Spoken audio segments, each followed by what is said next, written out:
3장 19절입니다.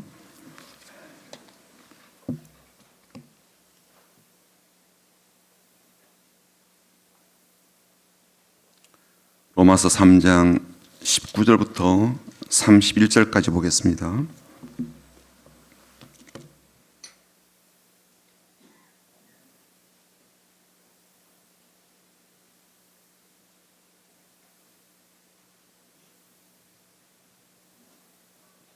로마서 3장 19절부터 31절까지 우리 같이 한번 읽어보겠습니다. 함께 읽습니다. 우리가 알거니와 무릇 율법이 말하는 바는 율법 아래에 있는 자들에게 말하는 것이니 이는 모든 입을 막고 온 세상으로 하나님의 심판 아래에 있게 하려 함이라. 그러므로 율법 행위로 그 앞에 의롭다 하심을 얻을 육체가 없나니 율법으로는 죄를 깨달음이니라. 이제는 율법 외에 하나님의 한 의가 나타났으니 율법과 선자들에게 증거를 받은 것이라. 곧 예수 그리스도를 믿음으로 말미암아 모든 믿는 자에게 미치는 하나님의 의인이 차별이 없느니라. 모든 사람이 죄를 범하였음에 하나님의 영광에 이르지 못하더니 그리스도 예수 안에 있는 속량으로 말미암아 하나님의 은혜로 값없이 의롭다 하심을 얻은 자 되었느니라. 이 예수를 하나님이 그의 피로서 믿음으로 말미암는 화목제물로 세우셨으니 이는 하나님께서 길이 참으시는 중에 전에 지은 죄를 간구하심으로 자기의 의로심을 나타내려 하심이니 곧 이때 자기의 의로심을 나타내사 자기도 의로우시며 또한 예수 믿는 자를 의롭다 하려 하심이라. 그런즉 자랑할 때가 어디냐? 있을 수가 없느니라. 무슨 법으로냐? 행위로냐? 아니라 오직 믿음의 법으로니라.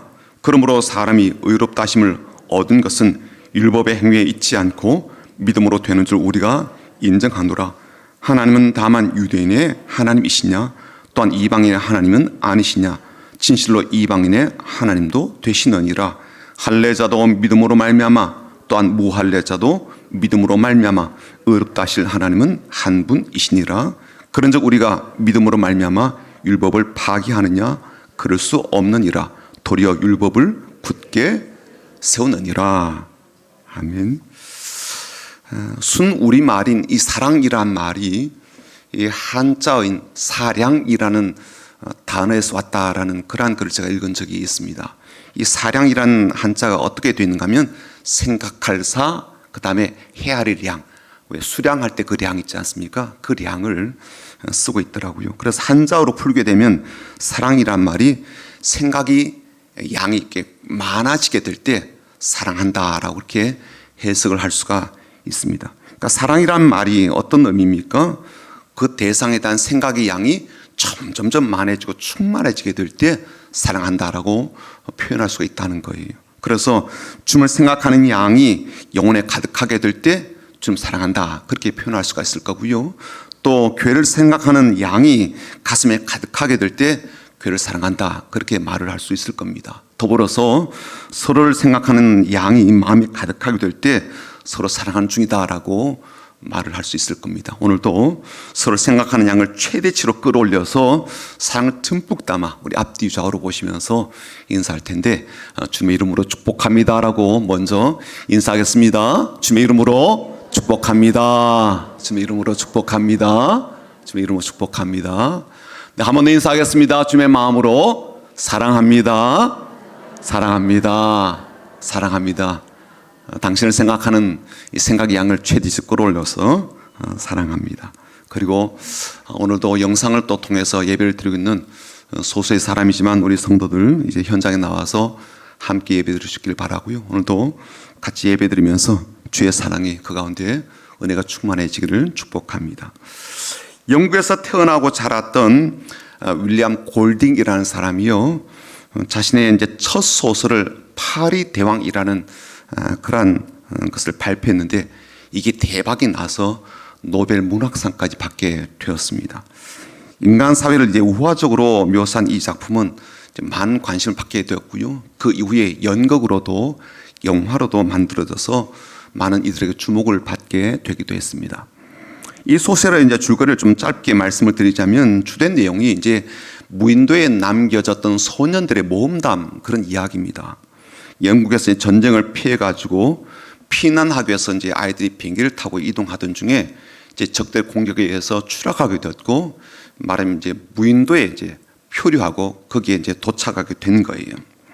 근데 이제 거기서 고립되어서 아이들이 이제 모험을 하게 되는데, 좋게 이야기해서 이제 모험담이지 실은 어른이 한 명도 없어요. 이제 아이들만 있는 그곳에서 이제 고립되게 되는데, 생존하면서 벌어지게 되는 그러한 이야기들입니다. 이런 이제 와중에서 어떤 일이 벌어지게 되는가 하면 아이들이 이제 갈등을 겪게 돼요. 그리고 그 갈등이 점점 심화되면서 비인간적인 야만 그런 상태로 퇴행하게 되는 그러한 과정을 적나라하게 이제 그려 놓았습니다. 사실 이 작품은요, 인간의 본성을 깊게 다룬 소설이거든요. 인간이 이제 극한의 현실에 이제 몰리게 되면 악마적 본성이 나온다, 뭐 그런 의미를 담고 있습니다. 아이들이 이제 극한 생존 위기에 이제 몰리다 보니까 인간성마저 이제 버리게 되는데, 힘만이 이제 그야말로 중요한 가치가 되다 보니까 신앙도 버리고 이성도 버리고 양심도 버리게 되고 결국 인간성마저 버리게 되는 그런 상태까지 이르게 되고요. 또 이 그 상황을 보게 되니까 이게요, 금방 그렇게 이루어지게 되더라는 거예요. 많은 시간이 걸리지 않더라는 겁니다.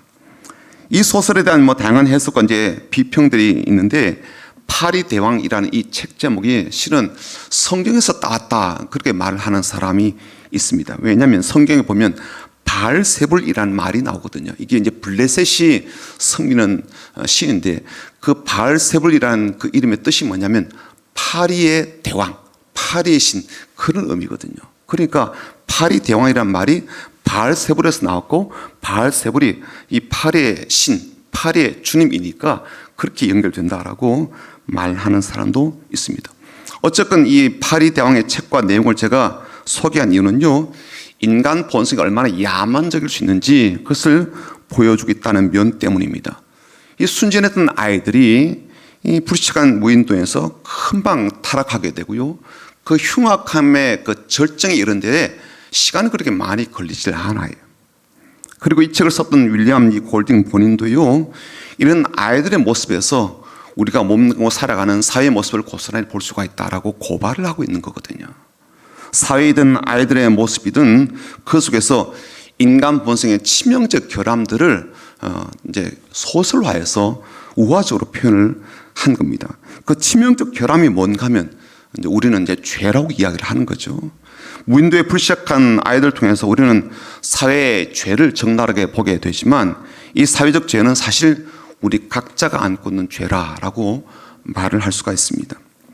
제가 죄라는 이제 단어를 사용하게 되면요, 어떤 분들은 그런 이야기 목사님 좀 그만했으면 좋겠다라고 생각하고 말을 하는 분이 계십니다. 아닌 말로 죄에 대한 것이 무슨 좋은 이야기라고 또 하고 또 하고 하는가라는 거예요. 우리의 삶 자체가 참 힘든데 용기와 소망을 주는 이야기는 못해 줄지언정 무슨 죄 이야기를 그렇게 설교 때마다 내어놓느냐고 이렇게 말하는 분들이 있습니다. 그러나 여러분, 제가 죄 이야기를 안 한다고 해서 우리가 죄인이 아닌 것은 아닙니다. 제가 죽음의 이야기를 하지 않는다고 해서 우리가 죽지 않는 것도 아니고요, 또 우리가 듣고 싶지 않은 이야기를 하지 않는다고 해서 내가 그런 일들을 비켜갈 수도 없는 노릇입니다. 인간이 복되게 살 수 없는 이유들을 사람들은요, 돈 때문이라고 이야기를 합니다. 그렇죠. 돈이 있다면 훨씬 더 행복한 삶을 누릴 수가 있으니까. 그래서 우리가 어떻게든 돈을 벌려고 애쓰지 않습니까? 한 푼이라도 더 벌려고 하고 또 아끼려고 하고 그렇게 애를 씁니다. 아이들에게도 교육하면서 투자하는 것도 아이들이 나중에 잘 되는 것 그렇게 말을 하지만, 그것도 따지고 본다면 돈 많이 버는 직업, 돈 많이 버는 사업가가 되길 바라는 마음 때문이잖아요. 어떤 사람은요, 병 때문에 행복하게 살지 못한다라고 말을 합니다. 몸이 아픈데 다른 게 무슨 소용이 있느냐라고 하면서 건강하면 그래도 행복하게 살 수가 있다라고 말을 하죠. 그러니까 돈이나 건강만 있어도 얼마든지 행복하게 살 수가 있다라고 말을 하지만, 우리가 행복하게 살지 못하는 이유는 단지 돈이 없어서도 아니고요, 몸이 건강하지 못한 것 때문만도 아닙니다. 실은요, 죄 때문이에요. 죄로 인한 욕심이 우리를 참 불행하게 만듭니다. 우리 스스로 또 불행하다라고 생각하게 만드는 거죠. 우리 속에서 죄가 만들어내는 그 욕망이 우리를 불행의 이제 구렁텅이로 자꾸만 끌고 가게 되는 겁니다. 그래서 사도 바울은 단언하기를 오늘 23절을 보시면 모든 사람이 죄를 범하였음에 하나님의 영광에 이르지 못하더니라고 말을 합니다. 햇빛을 받아야 광합성을 하고 살 수 있는 그런 식물이 햇빛을 받지 못하고 시들시들해지다가 언젠가는 죽게 되는 것처럼 우리의 삶이 하나님의 영광을 보지 못하고 하나님의 은혜의 빛을 받지 못할 때 우리의 삶은요, 햇빛을 보지 못하는 식물처럼 그렇게 똑같은 신세가 되고 말게 되죠. 그래서 사도 이 야고보도 뭐라고 이야기했는가 하면 욕심이 잉태한 즉 죄를 낳고 죄가 자꾸만 자라다 보니까 사망에 이른다라고 그렇게 우리에게 교훈하기도 했습니다. 여러분, 죄가 뭡니까? 성경에서 말하는 이 죄는요, 모든 인간이 안고 있는 본질적인 질병이다 혹은 어떤 상태다라고 말을 합니다. 심지어 그 죄는 우리가 상속받은 상태이고 우리의 본성 속에 고스란히 녹아있는 어떤 악한 권세다라고 말을 하기도 합니다. 그런데 여러분, 우리가 실제로 내 죄에 대해서 한번 똑바로 직면해 보신 적이 있으세요? 내 죄에 대해서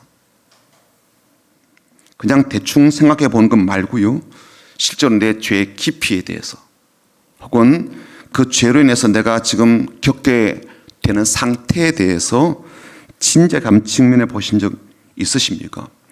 물론 우리가 기도할 때나 예배할 때나 혹은 말씀을 묵상할 때 나는 죄인입니다 라고 고백하기도 합니다. 그런데요, 그런 겉핥기식의 대면이 아니라 진짜 나의 내면 세계를 한번 세밀하게 살펴보신 적 있으십니까? 우리가 건강에 대한 검진도 그렇게 하죠. 어떻게 합니까? 육안으로 보이면 어떻게 해요? 기계를 갖다 대고 검사를 하잖아요. CT도 찍고, 그렇죠? MRI도 찍고, 그렇게 하잖아요. 엑스레이도 찍고. 그렇게 하는 것처럼 우리의 몸을 살피는 것처럼 우리의 영혼과 우리의 내면의 삶도 한번 그렇게 진작에 살펴보신 적 있으십니까? 제가 왜 자꾸 이런 말씀을 드리는가 하면요, 죄는 상속되는 것도 있거든요. 그리고 내 본성 속에 고스란히 녹아 있다라고 그렇게 말을 하는데, 우리가 재산을 상속받을 때 어떻게 합니까? 그 상속분이 얼마나 되는지, 또 현금은 얼마나 되고 부동산 얼마가 되는지, 그 외에 빚까지 혹시 떠안게 되는 그런 경우도 있으니까 빚은 얼마나 되는지 다 살피죠. 그렇죠? 다 살핀다고요. 그리고 상속을 받는 과정 속에 어떻게 합니까? 등기이전을 하게 되죠. 우리가 돈에 대한 것이나 나한테 이익이 되는 것이 혹은 손해가 되는 것, 이런 것들이 얼마나 되는지도 살피고 참 꼼꼼하게 따집니다.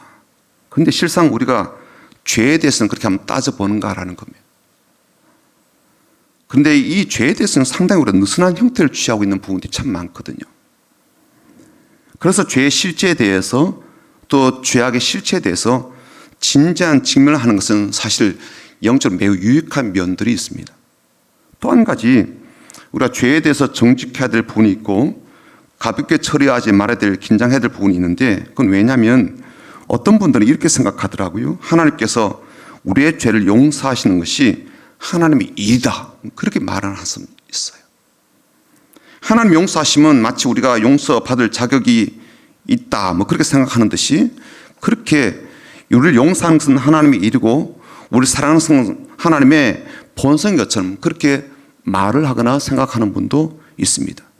그렇게 말하는 믿음에 대해서 우리가 주의할 필요가 있기 때문에 이 부분을 좀 돌아보자는 겁니다. 우리를 향한 하나님의 사랑이 너무나도 당연하다는 듯이 아직도 우리가 우리의 죄성에 대해서, 우리의 죄 뿌리에 대해서, 우리의 죄악 속의 강력한 권세에 대해서 무지한 것들이 참 많기 때문입니다. 윌리엄 골딩이 쓴 파리 대왕은요, 우리가 지금 이렇게 말하고 있는 이 부분을 우화식으로 표현한 것에 불과하다, 그렇게 말을 할 수가 있을 거예요. 자, 그러므로 죄는 우리가 짓는 범죄 행위나 잘못된 행위의 합계가 아니에요. 죄는 우리가 처한 영적 상태고요, 우리의 내면에 뒤틀린 모습이기도 하고 하나님 향한 적대적인 태도이기도 합니다. 그리고 이런 죄에 대한 인식과 기억과 고백이 없다면 실은 용서받는 것도 굉장히 어려운 일이 됩니다. 게다가 그 죄는요, 우리의 삶을 사망의 길로 인도하기 때문에 이 죄와 사망의 길이 아닌 우리에게는 새로운 길, 생명의 길, 그리고 살리는 길이 절대적으로 필요합니다. 그런 의미에서 오늘 이 말씀은 우리에게 새로운 삶의 길, 그리고 우리에게 생명의 길을 열어주기 있기 때문에 복된 소식이 담겨져 있고 희망의 소식이 담겨져 있습니다. 우선 19절과 20절을 보시게 되면 율법 아래 있는 삶을 이렇게 그려주고 있습니다.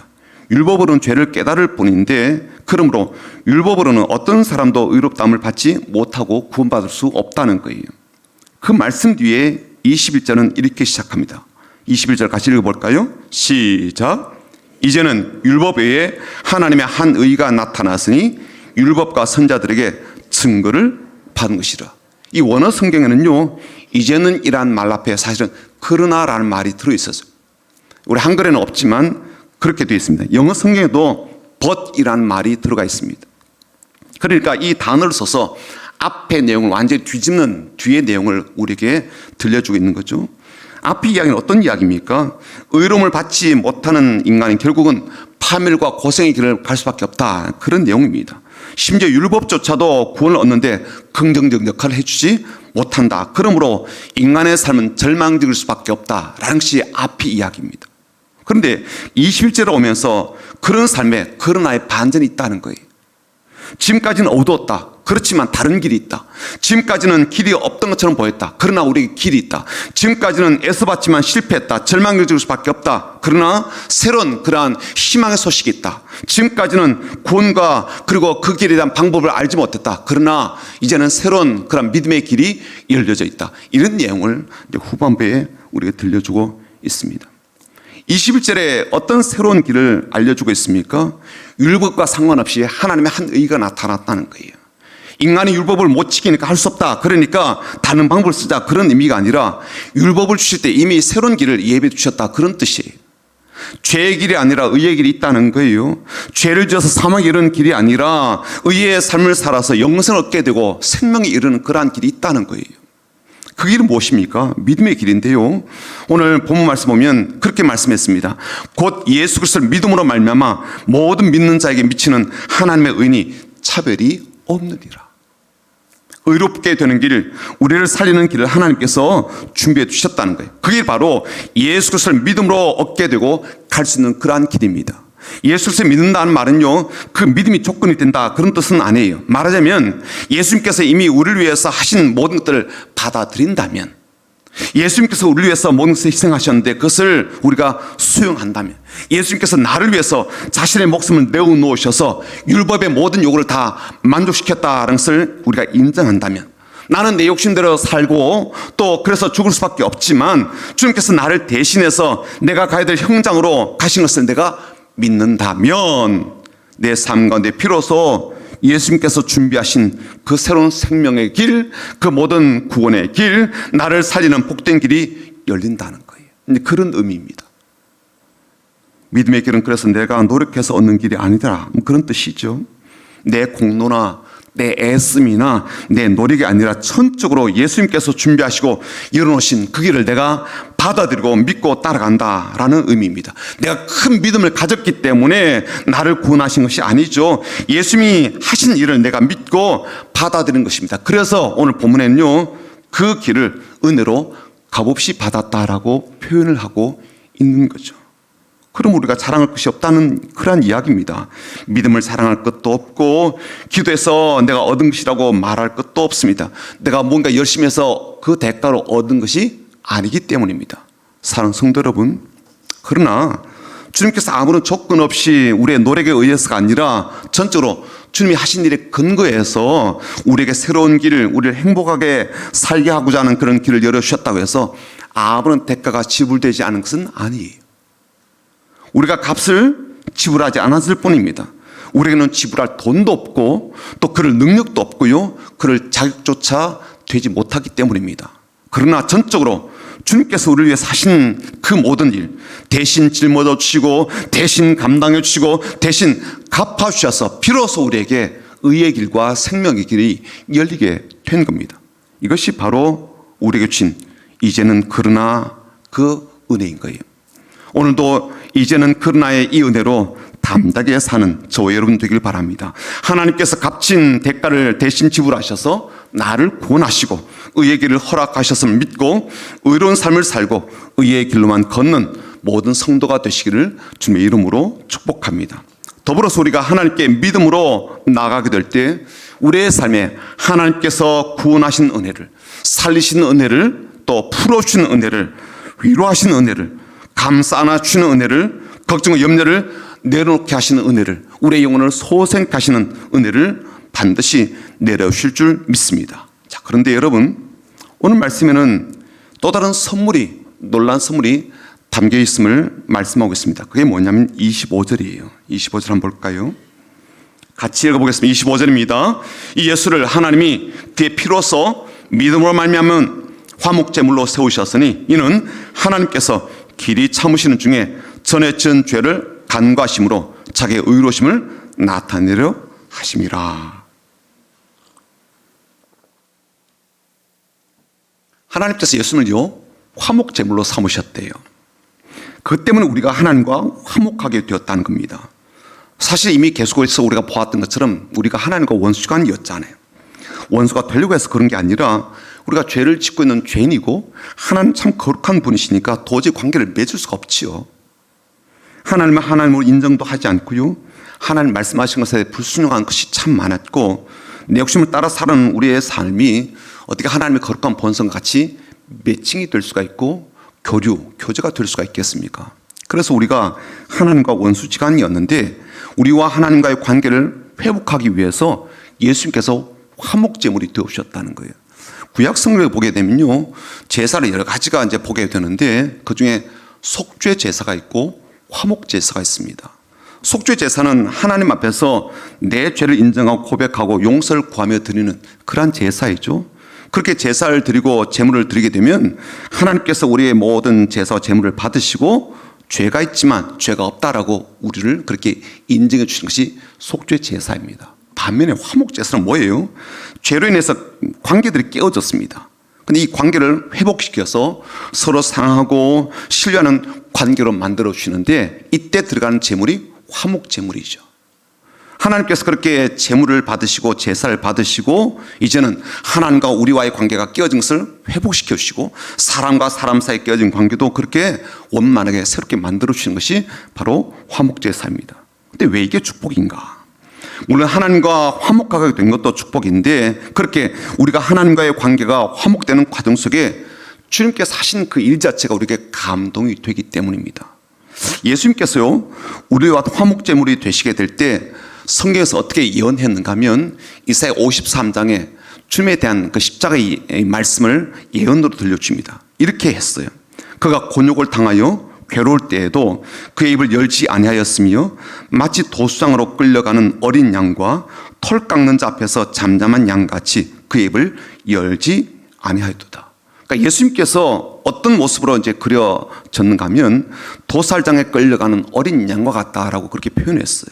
그런데 그냥 끌려간 게 아니라 입을 열지 않은 채로 끌려갔다라고 되어 있습니다.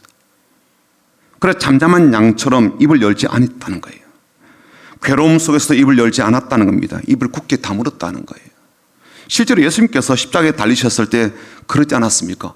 엄청난 고통이 임했을 거예요. 그렇죠? 상상치 못할 고통이 임했을 겁니다. 얼마나 소리 지르시겠어요? 얼마나 괴성을 지르시겠냐? 악을 막 쓰고 싶지 않겠어요? 그리고 그 앞에서 지나가는 그 앞에 있는 사람들이 얼마나 비방하고 얼마나 조롱하고 얼마나 많이 멸시했습니까? 그럼에도 불구하고 주님은 단 한마디도 대꾸하지 않으시거든요. 오히려 그들의 죄를 용서해 달라고 저들이 알지 못해서 그런다고 하나님께 기도하는 그런 내용도 아마 잘 아실 거예요. 그래요. 화목제물이 되신 예수님께서 입을 굳게 다무신 것 때문에 우리가 은혜를 입게 되었다는 거예요. 우리의 죄에 대해서, 우리의 배신에 대해서, 우리의 연약함에 대해서 하실 말씀이 참 많으시지 않을까요? 우리의 넘어짐에 대해서, 우리 이중성에 대해서, 우리의 말 많음에 대해서, 우리가 거짓말을 자주 하는 것에 대해서, 말은 잘 하는 것처럼 보이지만 실천은 제대로 하지 못하는 그런 모습에 대해서, 우리의 교만과 자기 자랑에 심취한 그런 모습에 대해서, 우리의 허풍과 과장하는 그런 말들에 대해서, 남들 앞에서 막 자꾸만 자랑하고 싶어하는 그런 마음에 대해서, 사람들이 보지 않는 곳에 있을 때 은밀하게 저지른 그러한 일들에 대해서 얼마나 하실 말씀이 많겠습니까? 그렇지 않을까요? 그럼에도 불구하고요, 우리 주는 하나님과 우리 사이의 관계를 새롭게 세우고 회복하게 하기 위해서 입을 굳게 다무셨더라고요. 말씀 안 하시는 거예요. 더 놀란 건 뭐냐면 우리 주님이 그렇게 침묵하신 것처럼 우리 하나님도 우리의 죄에 대해서 간과하시더라는 거예요. 25절 다시 한번 볼까요? 25절 한번 보십시오. 이 예수를 하나님이 그의 피로서 믿음으로 말미암는 화목제물로 세우셨으니 이는 하나님께서 길이 참으시는 중에 전에 지은 죄를 어떻게 했다고요? 간과하심으로 자기의 의로움을 나타내려고 하셨다라고 했습니다. 하나님이 길이 참으시대요. 오래 참으셨답니다. 그리고 우리의 지었던 죄를 간과하신대요. 간과란 말은 죄를 지워버렸다 이 뜻은 아니에요. 그치요? 그 뜻은 아니고 죄를 덮어주었다 그런 뜻이잖아요. 덜쳐내지 않았다. 그래서 입에 거론하지 않는다. 그 죄를 추궁하거나 그런 죄가 있다라고 드러내지 않으신다 그런 뜻이죠. 말하려고 한다면요 할 말이 많아요. 아니면 꼭 굳이 들추내지 않더라도 이미 냄새가 너무 많이 나요. 우리의 죄를요 말할 필요도 없이 다 보여줄 수도 있어요. 그럼에도 불구하고 그렇게 하지 않으셨다는 거예요. 우리 예수님이 우리의 모든 죄를 다 짊어지고 침묵하시고 입을 다무신 것처럼 우리 하나님도 그렇게 하셨다는 겁니다. 그래서 우리와 하나님과 새로운 회복의 관계, 화목의 관계를 열어주셨다는 거예요. 그리고 오늘 우리가 생명과 구원의 길을, 복된 길을 걸을 수 있도록 열어주셨다는 겁니다. 그래서 우리가 좀 깨닫게 되는 게 뭐냐면 우리의 관심사하고 하나님의 관심이 좀 다르다는 거예요. 우리의 관심은 어디에 있습니까? 구원받고 천당 가는 것, 그리고 그곳에 가기 전에 이 땅에서 좀 행복하게 사는 것, 여기 우리의 관심이 참 많이 몰려있지 않습니까? 그러나 하나님 관심은 좀 달라요. 하나님 관심은요 우리가 하나님과 친밀하게 지내는 것, 여기에 관심이 있으십니다. 그런 관계를 누리고 즐기는 것에 마음을 참 많이 두시고 있는 거죠. 우리의 관심은요 고통이 좀 없는 것, 슬픔이 없는 것, 아픔이 없는 평안한 곳으로 가는 것, 아니면 이 땅에서도 그런 삶을 누리는, 여기에 초점이 맞춰져 있습니다. 하나님은요 우리가 하나님과 깊은 교제를 나누고 남다른 관계를 맺고 살아가는 것에 마음을 많이 두신다는 거예요. 관심사가 좀 다르죠. 그래서 이 관계를 위해서, 화목의 관계를 위해서 예수님께서 모든 짐을 대신 짊어져 주시고 아픔과 고통을 참아내셨으며 입을 열지 아니하면서 혼자 그것을 다 감당되었다라고 오늘 우리에게 가르쳐주고 있는 겁니다. 사랑하는 여러분, 요즘 그 하나님과 어떤 관계 속에 사십니까? 하나님과의 관계는 좀 어떠십니까? 이전보다 더 행복한 그런 관계 속에 살고 계십니까?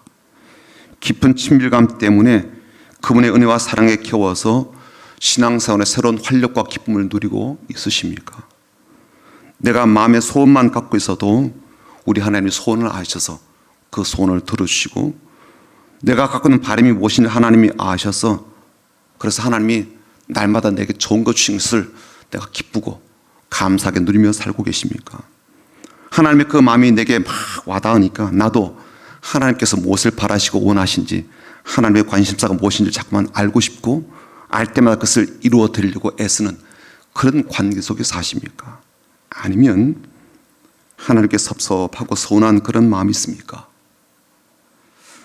하나님 생각하면 좀 마음이 힘들어지고 하나님 말씀 그러면 좀 부담이 자꾸만 느껴지는 그런 상태 속에 있습니까? 하나님이 일을 안 하는 건 아니에요. 하고 있어요. 기도를 안 하는 것도 아니고 하고 있어요. 그런데 하나님께 드릴 말씀도 별로 없고 응답도 별로 없고 가르침 받는 것도 별로 내 마음에 달갑지가 않아서 자꾸만 내 속에 불편함이 생기는 그러한 분이 있습니까? 아니면 내 삶이 꽉 막힌 것처럼 하나님과의 관계도 막힌 것처럼 답답한 가운데 있는 분이 있습니까?